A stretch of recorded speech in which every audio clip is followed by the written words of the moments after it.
got a special episode I recorded impromptu for you to capture the birthing story of my newborn daughter.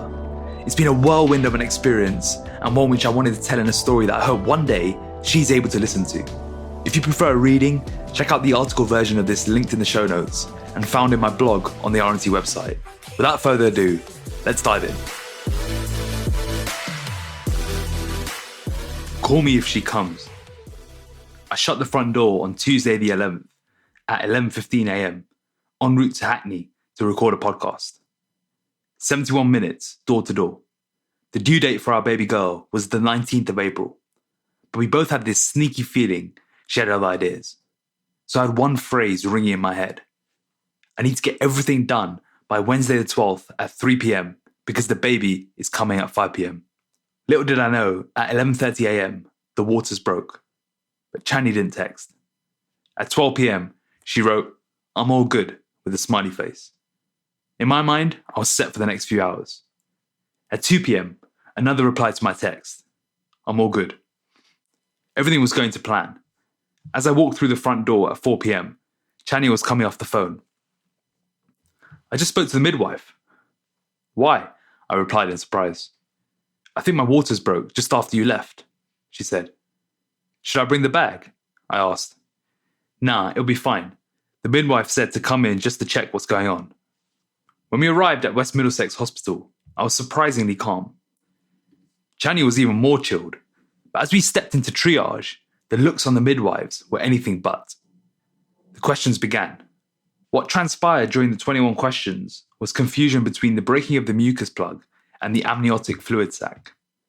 Until a week before, I had no idea what a mucus plug was. It's basically the thing which unblocks 7 to 14 days before the main event. The problem was, we didn't know what happened when. Was it mucus? Was it the waters? This didn't help matters, because in our jumbled explanation of events, the midwives decided the waters broke Monday morning, more than 24 hours ago, without any onset of labour, i.e. contractions. So there was a growing risk of infection for both baby and mother every hour that went by without labour. There were only 3 options, with 3 risk profiles.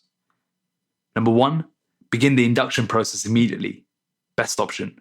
Number 2, apply a hormone gel into the vagina to encourage labour.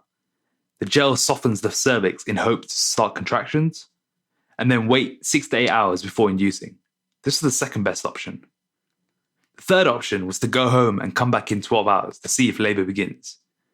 This was high risk and not recommended.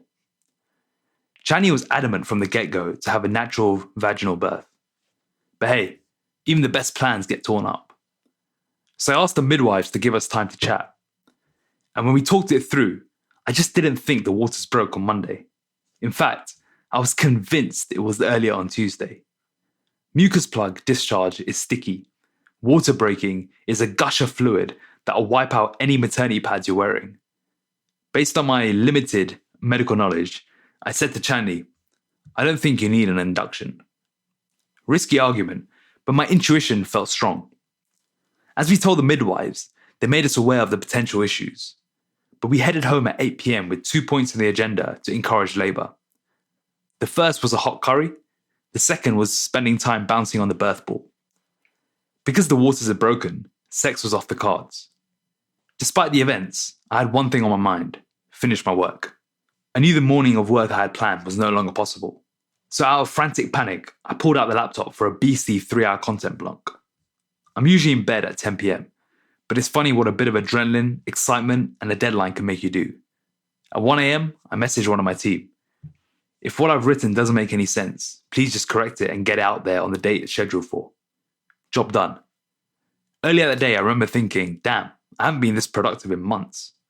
Because after my recent Muay Thai fight on the 17th of March, I spent a day answering one question. What does the business need to operate without me for a month?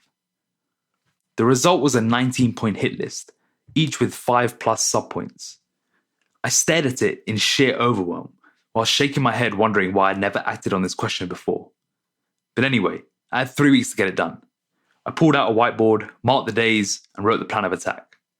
In this moment of overwhelm, it brought me back to the moment I found out. My reply? Fuck. Chani had been hinting at taking a test for 3 days with multiple variations of "my period is late." All I'd reply with was asking what's for dinner. When we sat down to take the test, it wasn't the leaps of celebration you associate pregnancy news with. It was the stark reality of our life is about to change big time. I'd always wanted to be a dad. The reason I left personal training on the gym floor in 2017 was so I could be an active father when the time came. I never wanted to be a slave to the clock or stuck in a basement whilst missing everything at home. And as I wrote this episode out, I had one eye on the screen and one eye watching my daughter sleeping. I'd never be able to do this if I was still a personal trainer. My business was always set up with autonomy and freedom in mind. Of course, the reality is, because I love my work, I work a lot. But I work on my terms. In April 2022, we first started having conversations about pregnancy. I was ready. When I found out on August 21st, 2022, we were a few weeks in, I struggled to come to terms with it. Firstly, I didn't realize it happened so fast. Based on my math, and without intentionally trying, I shot past the goalie at the first opportunity possible. What's crazier is it happened in the same place I was conceived, in Venice. My parents were over the moon at this coincidence. I was less excited to hear about their holiday fun. The second was the daunting feeling of losing my flexibility. I've grown to love the lifestyle I've created for myself. I can do what I want, when I want, and I love every moment of it. And now all of a sudden, I felt scared to give it up for the very reason I wanted it in the first place. After a few conversations with friends and myself, I realized I had nothing to worry about. In that moment, I learned the most important part to pregnancy, and probably parenthood: your mindset. It sounds cheesy, but overnight I got excited. A nickname, Scene, was born for our unborn. We were watching Narcos Mexico at the time, with the Sinaloa cartel being a growing focus. Because of family history, twins were a high possibility, so up till the first scan, we called one twin Sina and the other Loa. After confirming no twins, we kept Sina, which evolved to Scene. At the same time, I started Muay Thai. In that moment, the 2023 chapter of my life's book had a title: The Disciplined Dad. Simultaneous to my 3-hour frantic content creation, contractions began. Bingo. They were light, but every 5 to 10 minutes, something was happening. At 6 a.m., I bolted up after 5 hours in bed. I walked into the living room to see Chani bouncing on her birthing ball watching Netflix. "How's it going?" I asked. "I didn't sleep at all," she replied. "Great, let's go to the hospital." I packed some oats, took a shower, grabbed the famous bag, then drove Chani to West Middlesex Hospital. When we got to triage, they ran a few tests and asked for an update. Based on the latest information, we decided to wait till 11:30 a.m., 24 hours since waters broke, before checking dilation progress. Fast forward 4 hours, and our midwife noted a mere 2 centimeters. We had a long day ahead.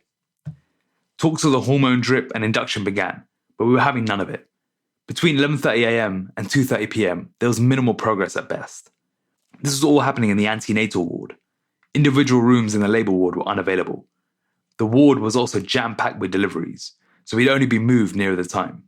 For 3 hours, we were alone in our room, until a couple joined us about 2 p.m. and made an absolute racket, cursing, complaining, and creating the opposite of the relaxed birthing environment we were hoping for. I have no idea still how the mother-to-be was coping with the negativity. So I stuck a pair of noise-cancelling headphones on Chani to play You Can Relax Now by Shina Knoll and took her for a stroll. After settling on a birthing ball in the corridor, anywhere but that room, I head to the midwife's office. "We need our own room in the labour ward," I said. "You're next," the midwife replied. At 3 p.m, we moved. En route to the room, we bumped into Amal, our midwife for 3 of our prenatal appointments. In fact, she was the lady who debunked all the myths for pregnancy for us, such as, you don't need to eat for 2, you can still train, you can raise a baby on a plant-based diet, you don't need to put your life on hold, and you can still travel. In the first 30 minutes of meeting her way back in October 2022, she helped shape and reinforce our approach to pregnancy. I always thought it was the doctors and midwives who perpetuated many of the myths we hear. Maybe it was one day, but my experience of the NHS has been spot on. During pregnancy, we spent 6 weeks abroad in Dubai, India, and South Africa. Chani continued to train with a few sensible modifications, and just a few weeks before giving birth, she was cheering me on, literally ringside, whilst dancing the night away. Seeing Amol during the transition was a pivotal moment. Channy immediately relaxed. When we got to the room, we dimmed the lights, got the Bluetooth speakers out, and prepared food for what we thought was going to be a very long night ahead. A new midwife greeted us with excellent news. Based on your last reading at 11 a.m, I suspect we've got another 10 to 12 hours. Because the waters are broken, we can't test as regularly as we like to due to the risk of infection. She left the room and said she'll be back every now and then. I started thinking about dinner. I'd only brought 3 meals, so I texted my mum with an update and a potential dinner request. All of a sudden, Channy gasped, holding her stomach. She was standing up by the bed and went weak at the knees. There's a massive pushing feeling. Something is happening. I think I need to go to the toilet fast, she said. I took her to the bathroom before running back to the hallway screaming, "Nurse! Nurse!" Nothing. Channy screamed, "Buzz the button!" I'm scrambling for the button and the midwife comes rushing in. "What happened?" she asked. I felt a real pushing sensation. I went to the bathroom, but nothing happened. The contractions are much stronger now. Channy tried a bit of gas and air, but it did nothing. The midwife asked, "Do you want to consider an epidural?" When Channy sat me down a few weeks ago to discuss the birthing plan, she was clear on the rules. Natural vaginal birth, no drugs, no epidurals, and only break the rules if there's a serious health risk. "How long will this pain last?" Channy asked. "Probably 10 to 12 hours based on the previous examination," the midwife replied. "To be honest, with how far dilated you were at 11 a.m, expected to get 100 times worse.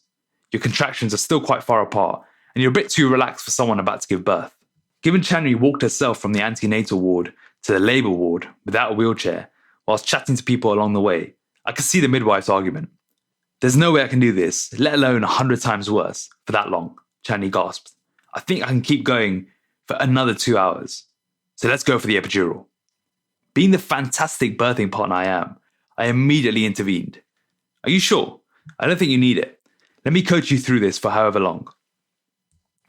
With zero idea or context of the pain Channy was in, I just had this feeling she could do it, no matter how long for. She was persistent before about refusing the epidural, so I rationalized my refusal as simply following the plan.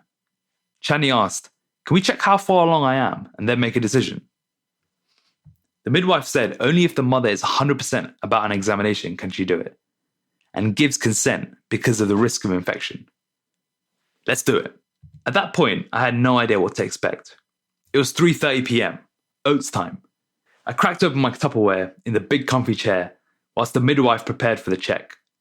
As she moved her fingers around, she turned and whispered something to her colleague.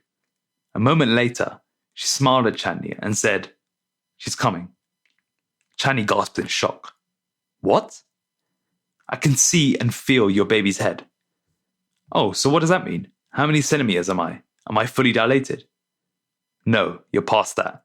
Your baby is ready to come now." Like Chandler in Friends, Channy exclaimed, "I knew it!" I nearly spat my oats out and asked, "Have I got time to take a piss?" I realized at this point I was probably that guy the midwives roll their eyes at. But hey, I was happy I refused the epidural. Even if fate meant it would never have been possible, because Channy was already ready to go. Game time. As I took what I thought would be my final piss before becoming a dad, and by the way, I quickly learned I'd need them every 15 minutes in the 90 minutes of labour, a few thoughts and questions popped into my head. What will you say to the baby when she comes? Will I have the moment every new dad has told me about? Imagine when my baby gives birth to her baby and I'm a granddad. Who is the first human to ever give birth? How can one sperm and one egg create a human being? The start of birthing meant trying a few positions to see what was best. In the movies, you always see the woman laying back with the legs in the air and people around screaming, "Push!" The reality is a bit different. But the position which Channy liked was lying back in a deep squat with her feet pressed against the support.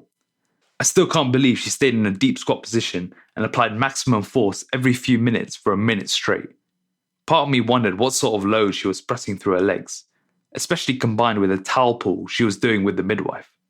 It was effectively a static deep squat combined with a static seated row. Man, weight training is easy. But damn, how much it must have helped her with this process. I always thought the birthing process was one constant push. It turns out the pushes are only possible when contractions are happening. Think high intensity interval training meets 1 rep max powerlifting. Each time you push, the baby moves further down, and then when it finishes, the baby slides back up. The trick is to push enough for the baby to break through the canal to the point of no return. When that moment arrived, I couldn't believe what was happening.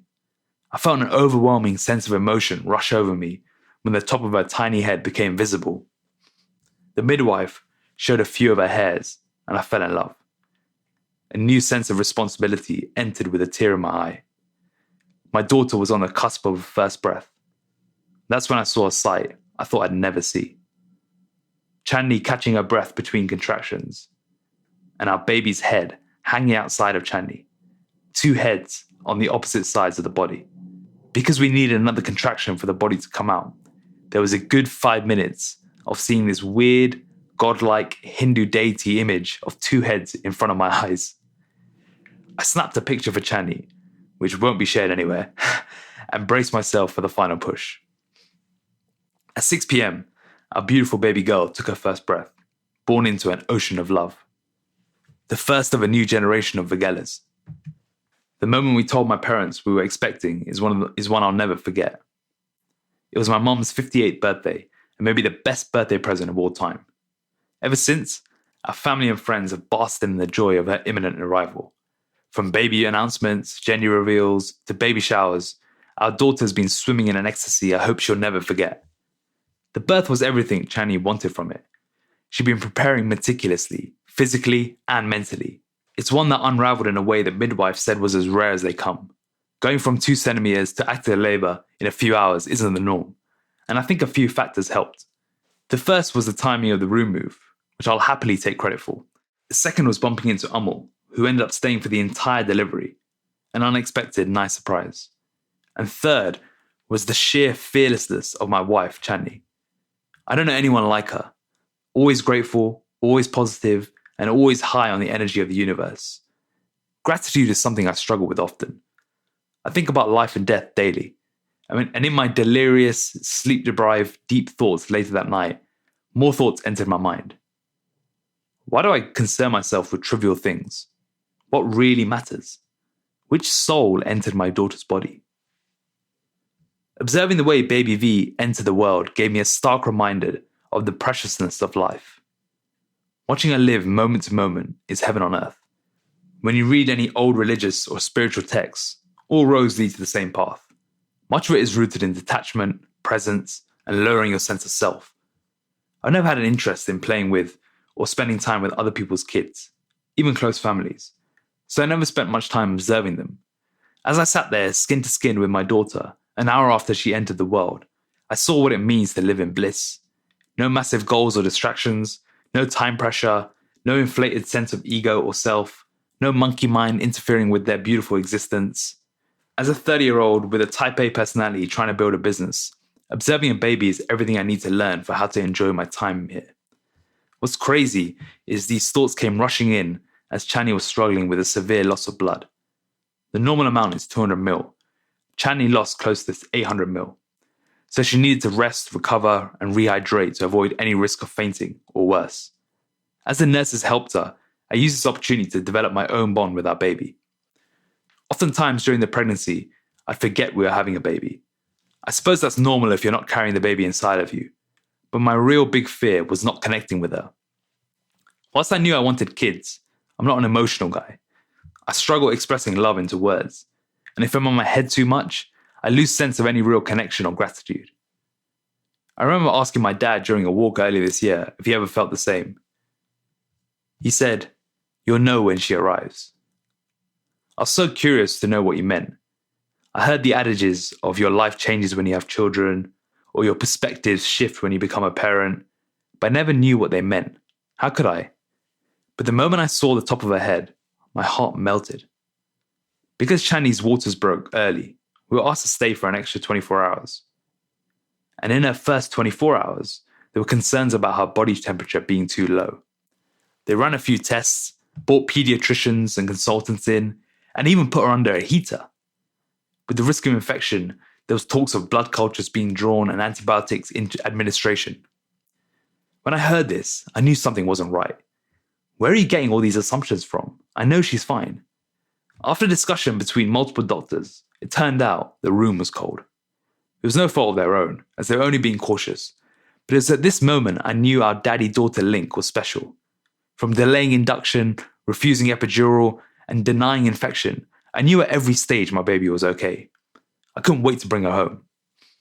At 6 p.m. on Thursday 13th of April, we were discharged, and I drove us home in perhaps the slowest ride of my life. Every turn timed to perfection, every indicator signaled well in advance. Every crossroad felt like I was on the final stretch of my driving test. As we welcomed our baby home, my parents eagerly awaited. At 8 p.m. they arrived with a smile only I could rival. There it was, 4 generations of Vagelas under one roof. My dad shed a tear. My mum couldn't stop gushing. My ba stood proud as she held her in her arms. As I finish this tale, I appreciate every birth story will be different, each filled with its own magic. But it's hard to imagine how it could have been better. As I record this between nappy changes, feeds, and sleeps, I'm preciously trying to capture the magical moments of the first week. The greatest gifts you can give your children are the roots of responsibility and the wings of independence. That line is etched onto the journal Chani and I keep for our relationship. Ironically, it was bought in Bali in May 2022, right after we agreed to come off contraception. I can't wait to see how this adventure plays out, and having a new travel buddy to see the world with. Every time I look at her, I see half me, half the person I love. Naming her was tough. We had a laundry list of ideas from friends and family before she was born, but nothing landed. Until 3 days into her life, my dad said, "What about Sia?" In Sanskrit, Sia is a Hindu baby name that relates to the goddess Sita. Her name represents a beautiful woman, white moonlight, or white grass. With Chani's name meaning moon, we thought it was perfect. Except we decided to drop the Y to make it Sia, S-I-A. Sia Vagela, this is your story. One day I hope you listen back to this. I have no idea what God has planned for you, but I can't wait to nurture, raise, and inspire you into the beautiful woman you're going to become.